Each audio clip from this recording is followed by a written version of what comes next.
Hello and welcome. My name is Morgan Gendel, and it's great to have you all here for the very first edition of Escape Velocity Extra. I'm on the advisory board of the Museum of Science Fiction, which is producing these events, but I'm also a TV writer specializing in science fiction, most recently as a writer and producer on the CW series The 100. Well, we're very fortunate tonight to have on board as our guests a little later this evening some of the actors from that show. The Museum of Science Fiction is a nonprofit here in Washington, D.C., and these events, as well as the terrific Escape Velocity conventions of the last few years, raise money to turn a museum dedicated to sci-fi into reality. So please contribute if you can. It's as easy as tuning in for the entire evening tonight or by going to the Museum of Science Fiction site. With the EVX program, that's Escape Velocity Extra, we're going to take a look every so often at the theme of a particular TV series, then bring together scientists, engineers, astronauts, writers, along with the actors from those series. You know, science fiction explores the worlds of the imagination, but it's really a lens through which we examine our lives today as they are. And so tonight, building on our connection with The 100, we're going to look at the concept of a post-apocalyptic Earth. Think of all the ways our civilization could melt down. We're going through one right now. Maybe we're pre-apocalyptic.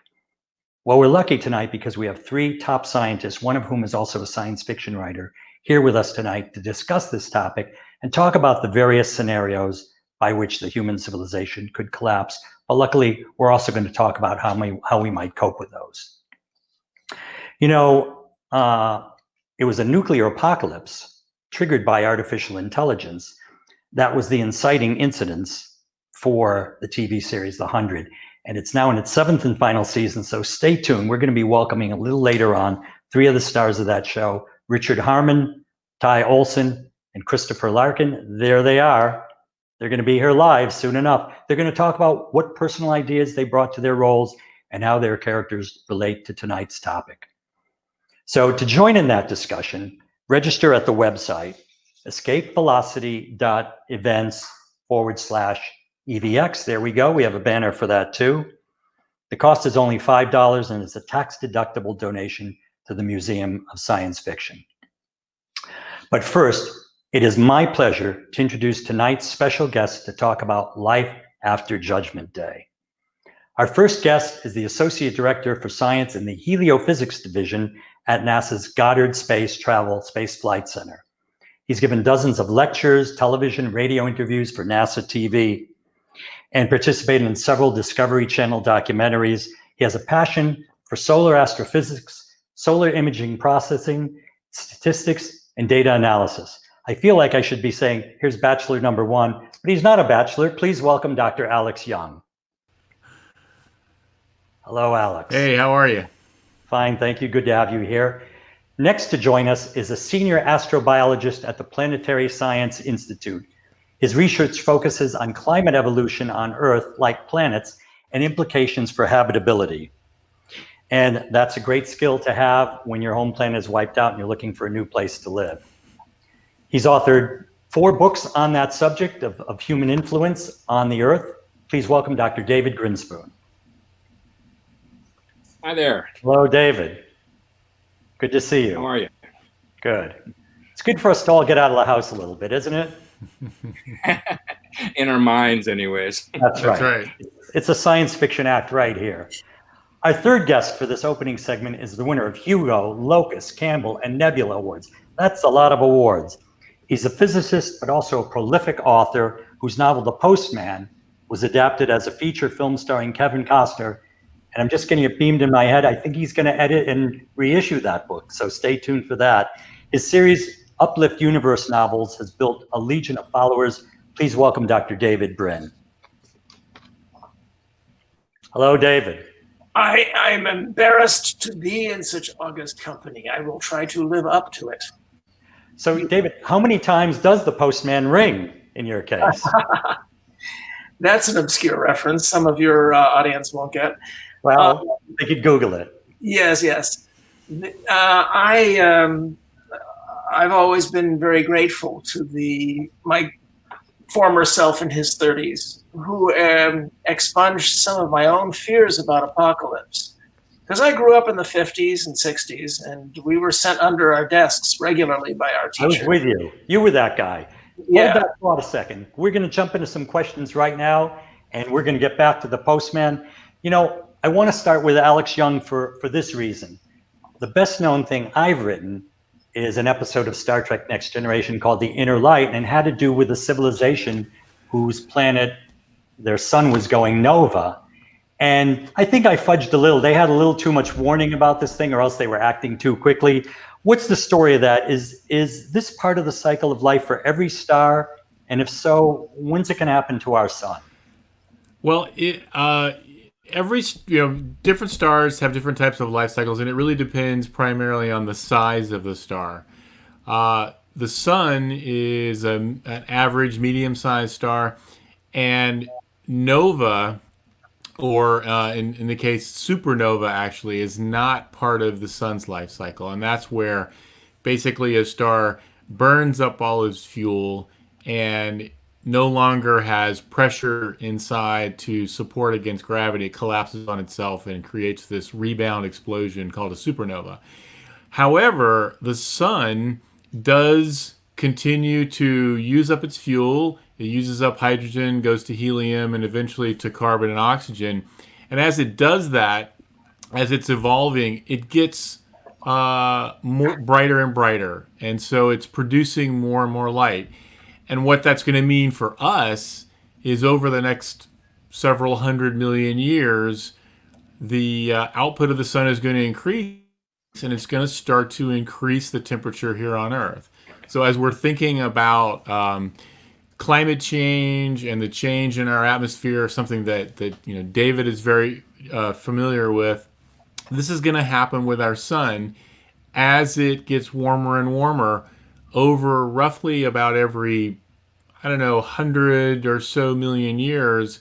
It's going to increase the output a couple of degrees here on Earth, which doesn't seem like a lot, but in 300-400 million years, we're going to see increases in temperature just due to the sun of up to 5 or more degrees Celsius, and that's a lot. And that's not even including the current situation with climate change. Eventually, over the next couple of billion years, the sun will get so bright that the oceans will boil. So Wow. This is something we're looking to in the future. It sounds like we have a little time for those things. Wait a second, look who's here, Richard Harmon, giving us a little preview. I was just backstage listening to all that. He's come out of our green room. Back there listening now. And Richard, we're going to all be with you in a little bit. And thank you for checking in with us. Yeah, keep doing your thing. I'm going to keep walking. Good to see you.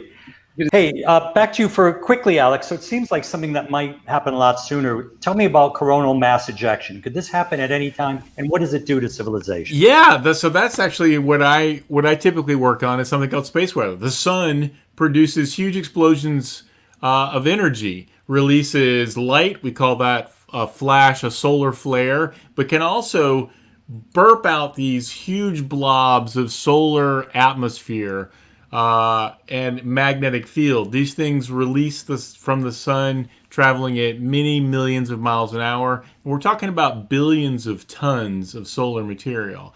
And when that big blob of solar atmosphere, which is an ionized gas and magnetic field, slams into a planet like the Earth that has a magnetic field, it basically rattles that magnetic field, kind of like a bell ringing. And when you move magnetic fields, they generate electrical currents. And that's what happens here on Earth. There are currents traveling up in the upper atmosphere. It also is dumping particles, high energy particles, into the atmosphere, which is changing the chemistry. So huge amounts of energy are pumped into the atmosphere. And we see that in the form of the aurora, but that also creates an electrical environment which impacts our technology. Now, the thing about the sun is it actually creates these eruptions on a time scale or a cycle of roughly 11 years from very low activity, very small, very few CMEs or coronal mass ejections to over the next 4 or 5 years, a lot of them and much bigger ones. And right now we're near solar minimum and we're going to start getting closer and closer to solar maximum, but they can always happen. And if they're big enough, they can not only impact our satellites, our ability to communicate with GPS and radio waves, but it can actually generate currents that are picked up by large conductors on the ground, and that happens to be power lines, power grids. Wow. And so does it knock out the that's grid? not good. Start fires? What? Well, let me ask David Grinspoon to jump in here. I know you organized a symposium on the longevity of human civilization. Let's start with this. Is this one of the ways that we think, our civilization, I don't know if it's a people killer, but it sounds like it's a civilization killer. What do you have to say about this? Yeah, well, it's interesting. We could ask what we even mean with the word civilization. By some reasonable definitions, we don't quite have one yet. If you define it as a, globally coherent, technologically enabled society that has some longevity built into it, then it arguably remains to be seen. But there are certain threats we've made ourselves more vulnerable to, and others that we've kind of erased potentially. I mean, we're in an interesting time in history where the landscape of existential threats has been changing. We've become planet changers, and now we're becoming aware that we're planet changers. And it's kind of what we do with that knowledge. If we use that knowledge of ourselves as planet changers to conduct ourselves in a long-term way, then we're potentially immune to a lot of threats. And you can talk about some threats like the asteroid that did in the dinosaurs. That doesn't have to do us in. So we can save ourselves in some ways. But yes, we've made ourselves more vulnerable to things like CMEs by making ourselves so dependent on this interconnected technology that could be wiped out. And then, of course, there are future threats that some of which we're in the process of creating. So we're tamping down some, and we're potentially building up some others. I guess you could draw an analogy to today. We could have prepared ourselves much better for pandemic, and we didn't. So absolutely. I guess this applies to a lot of things you're talking about. There were people who told us exactly that this would happen and exactly what we should do about it. But did we listen? No.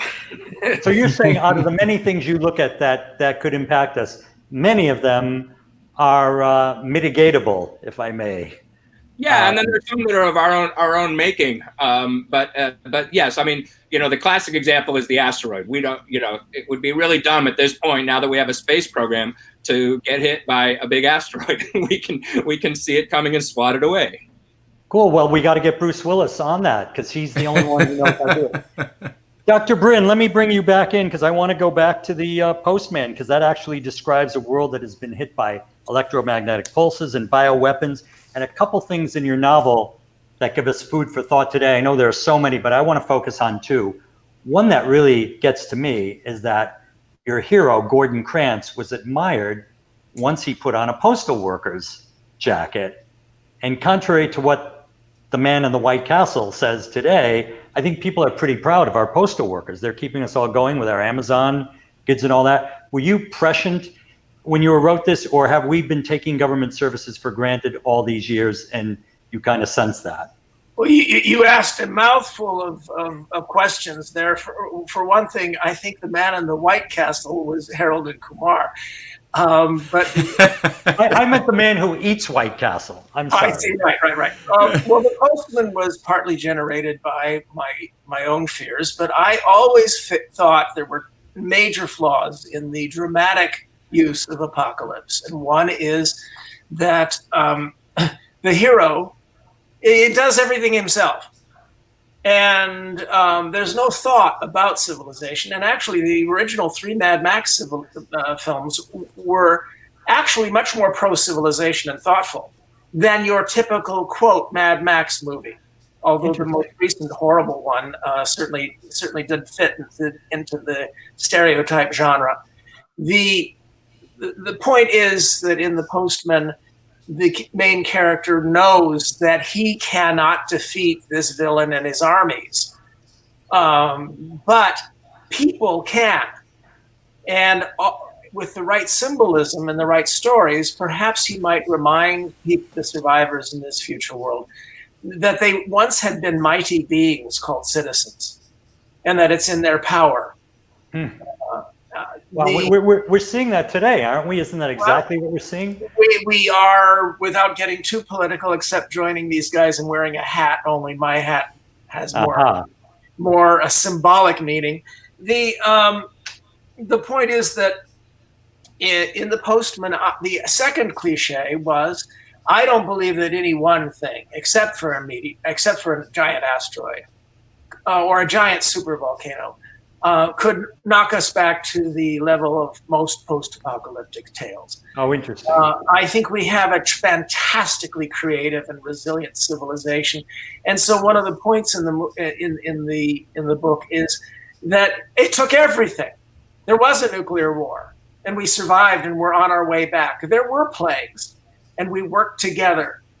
And the final thing that brought it down was a plague of selfishness and, shall we say, something that we recognize in the news, and that is nuts creating little armories out in the middle of the woods, and billionaire nuts thinking that they can leave us to our own devices by heading off to high castles in Patagonia and New Zealand and under the sea, and especially a large number of them in the Urals.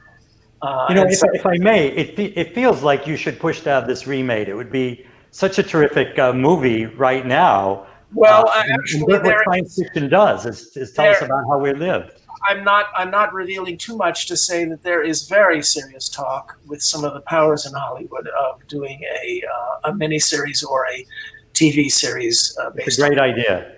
It's a great idea. I will also say that those who are watching this show should look underneath in comments. The Escape Velocity folks will offer links offered by these fine, handsome, bearded fellows. And also a link to an article that I created for the Naval Postgraduate School in the CIA about various resilience holes in our civilization. I was going to say, I want to pivot back to that since we have such limited time. You kind of talked about all the things in that book that happened.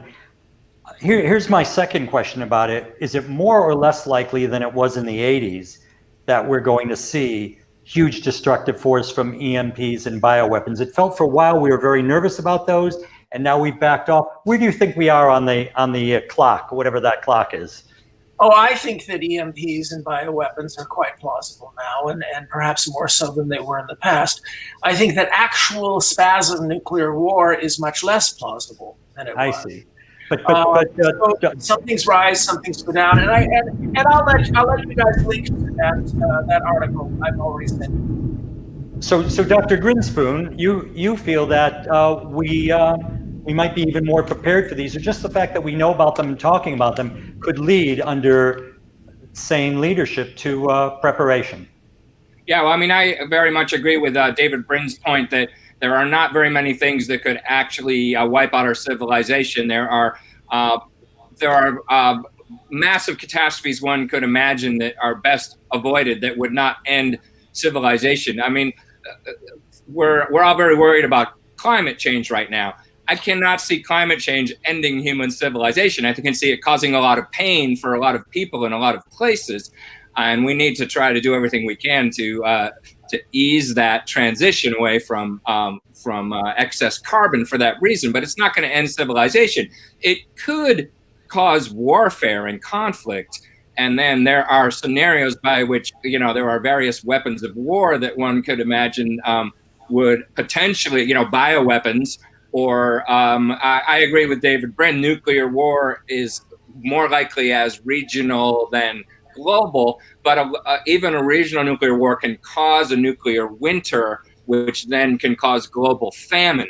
And again, that's not necessarily going to end civilization, but it's going to be a phase of history we would not want to live through. And then there are sort of the wild cards that are impossible to predict, like artificial intelligence. There are a lot of scenarios by which artificial intelligence will not be that bad, and I tend to be constitutionally an optimist. There are some scenarios by which it can help us very much deal with other threats, but nobody really, there's no experts in artificial intelligence, I don't think. The more I listen to the experts, the more I'm convinced nobody knows what's going to happen. And there are certainly scenarios by which artificial intelligence could certainly transform our civilization into something unrecognizable, at least. I want to tell you guys something, and the audience, something an artificial intelligence expert told me recently that we hadn't thought of. And then I got to go back to Alex, because I want to pivot to a slightly different point of view here. This AI expert said what we're not realizing is that once they become that intelligent and have to interact, they're going to take on some of our ego-driven traits, and you're going to see that one part of AI that has to deal with another part of AI at some point for self-preservation to say, I don't want to share the right information with that pod. They're going to start working against each other. We have much less to fear, this scientist says, from artificial intelligence attacking us than we do just have to deal with artificial intelligence dealing with each other, just like people would be. This has to be a book. So Brin, we'll have to talk about it.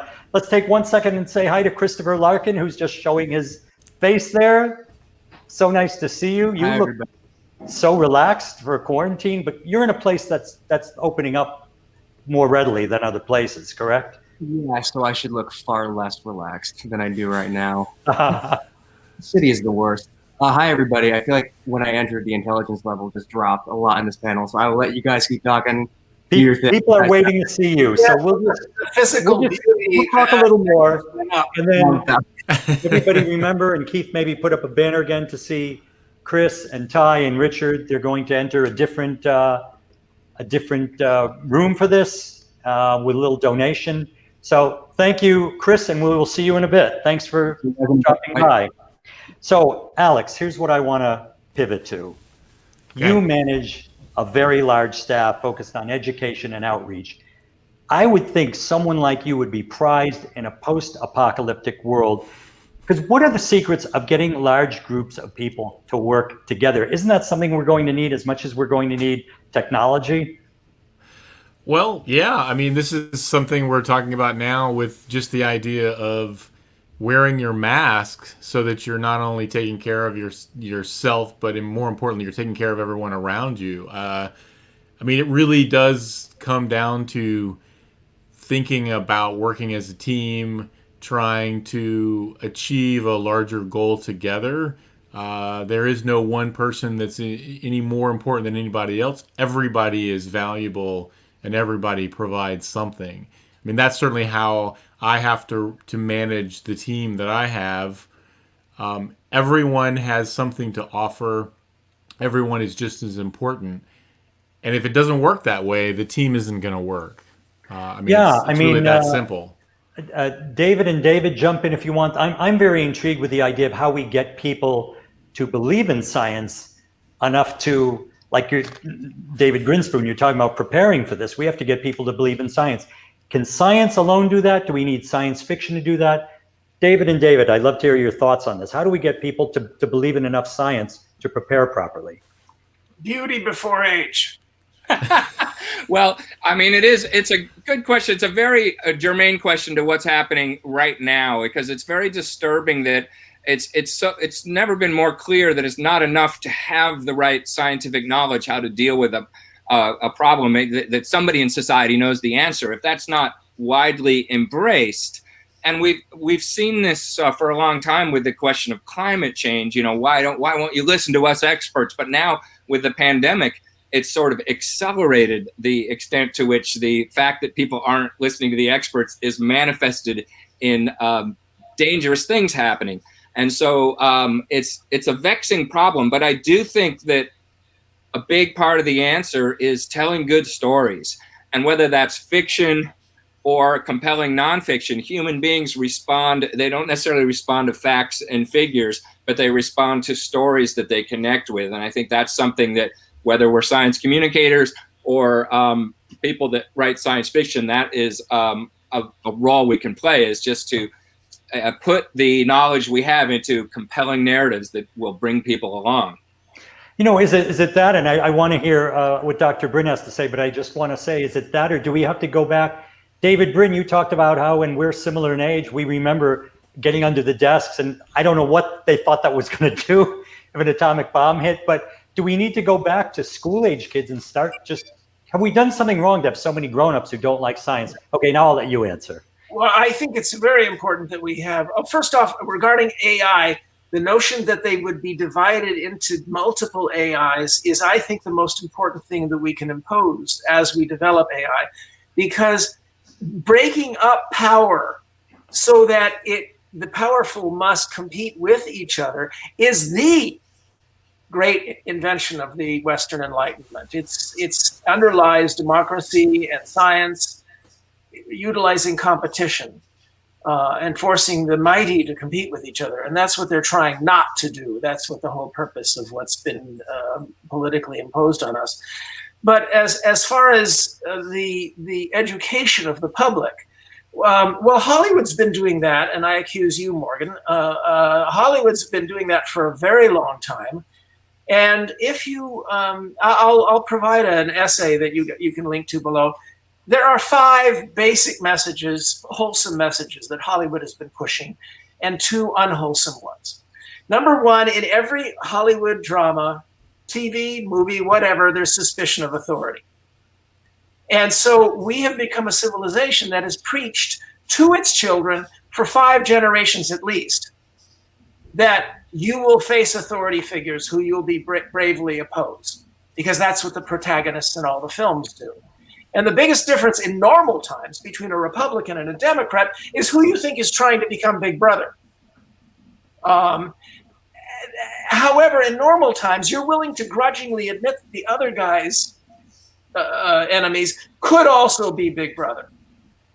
The biggest problem with being in a state of civil war like we're in right now is we get tunnel vision and only believe that our side's threatening elites could possibly be dangerous.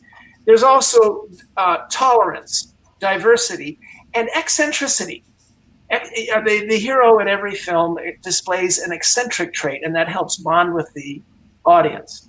The unwholesome messages that are spread and that have contributed to our problems are no institution can ever work, and your neighbors are all useless sheep.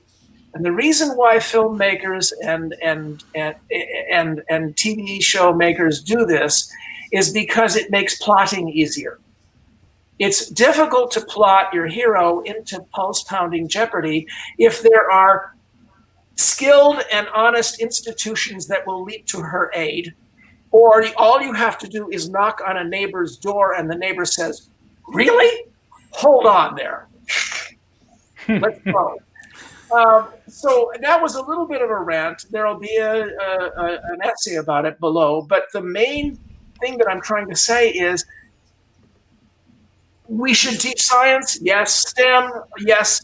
A large part of our current phase of the Civil War, phase 8, of our current phase of the Civil War is a war against all fact professions. But putting all of that aside, there are deep messages that have been educating people, and we see people out on the streets now because of these healthy memes and also the not so healthy ones. I got to jump in, because speaking of people being out on the street, we have somebody who I know was on his motorcycle recently. We have Ty Olsson, who's going to be with us very shortly in our 100 room. But Ty, thank you for showing up. How are you? How does it feel to get out of the house? I'm good. Thanks for having me. I stepped into this room and I heard Dr. So-and-so and I went, oh, I'm in the wrong room. You're ready for your exam. Yes. They all have masses of books behind them and I have fake flowers. Your colleague said the same thing, but you know what? You don't fool me a bit. Look at that handsome beard. Thank you. You might, no offense to the other guys, but he's an actor. He might get the beard award. Ty, we're going to see you in a few minutes in the 100 room. Thanks for showing up and saying hi. I wish I had stepped in earlier. It was an interesting conversation. Thank you, guys. Thanks. Say, we just have a few minutes left, but there are a couple more things. There's a ton more things I want to talk about. Dr. Grinspoon, are you familiar with the book Sapiens? Of course. Yeah, of course. It's a great book. Here's what I want to ask you about that. I think Yuval Noah Harari makes quite the case that the worst species to ever exist on planet Earth is Homo sapiens, and we're always devastating to other species on the planet.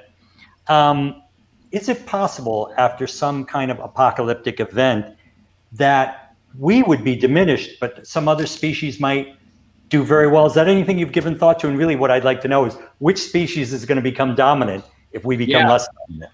First, I just have to quickly say I'm a little more pro-human than that. Okay. I mean, I recognize we have caused a lot of extinctions, and we're causing more now. And there are things to not be proud of, but we are also the first species ever to become aware that they're causing extinction and to contemplate the idea of not causing extinction.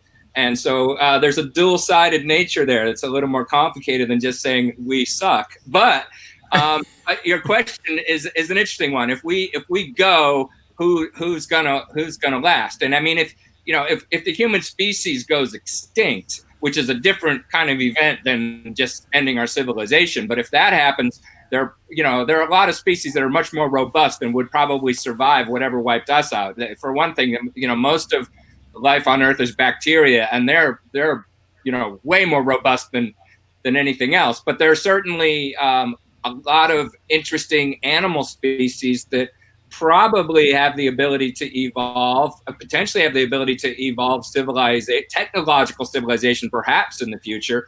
People talk about the covids, that is the smart birds, crows, and it turns out they're very smart and they have some manipulative ability. Elephants, I think, are underrated as smart, manipulative social beings.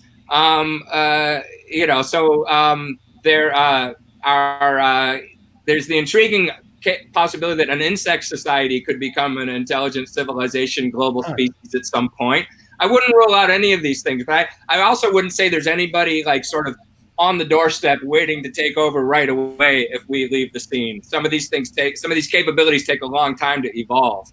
But we took a long time to get to us, and we've only been here for the blink of an eye. Is it like 1 million years or 10 million years, and elephants are walking around and they can manipulate things and talk, or dolphins are doing it from modern humans have been here, depending on how you look at it, for a couple 100,000 years or less,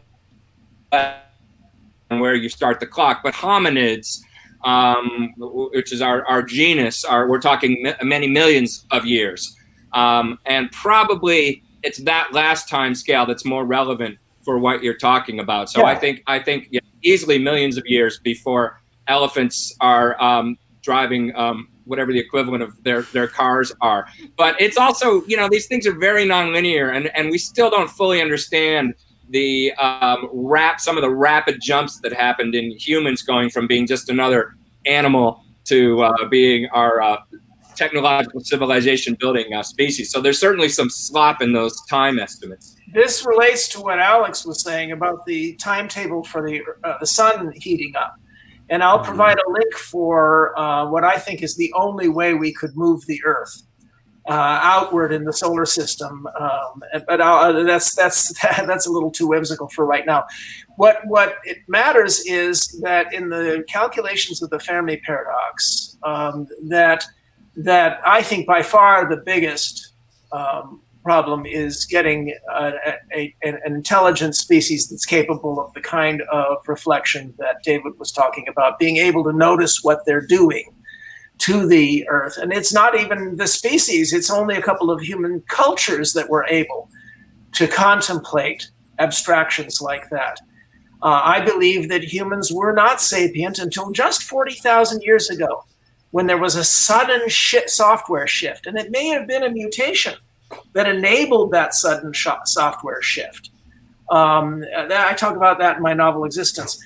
But the main thing is that if you look at the number of species that have borderline sapience, that are crowded against a glass ceiling like corvids, not covids. That's an important distinction right now. Thank you. And dolphins are a little bit above, chimpanzees You have sea lions. There's a very large number of elephants. It seems that nature allows up to this point very easily, but does not allow you to crash through. And we crashed through by huge margins, and that's why I believe the whole galaxy is waiting for us. And that goes to my last question, because we're out of time, but I want to ask one last question, see if we can get a quick answer from each of you. You know, in science fiction, even in The 100, in their latest season, they end up going to another planet. We see this all the time. You were all on a panel I moderated talking about that very thing. What are the chances of even getting to another planet or finding life? But just a very brief answer from each of you. Alex, you're looking at out there in the galaxy. Are there suns that are in that Goldilocks zone of the right age, the right temperature, the right distance from a habitable planet? I'd just like to hear quickly from each of you. Is there another alternative? Is there a place we can go?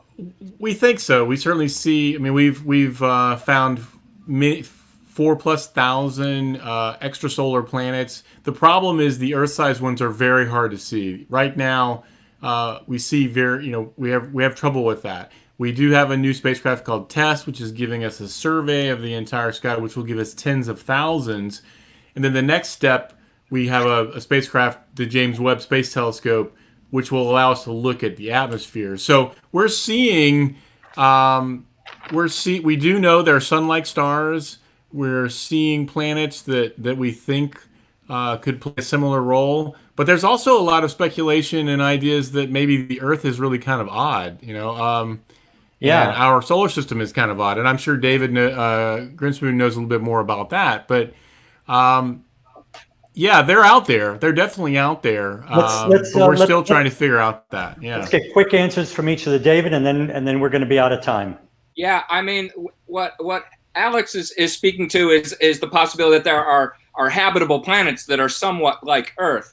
It's a somewhat different question whether those are places we could just go and easily live. I don't believe there are going to be many, perhaps not even any, planets that are similar enough to Earth that we could just beam down and walk around and breathe the air and eat the fruit like they did on the original Star Trek. Sometimes the planets are very particularly co-evolved with their life forms. So there may be some that would be easier and harder, but I don't think there are going to be any planets we could just live without a habitat or without terraforming that planet, which is going to be a lot of work. So it might ultimately be easier to live in habitats that we build in space than to live on other planets. Although we will certainly go and live on other planets because it's in our nature to go and do crazy things and live in crazy places. But I don't think it's going to be easy.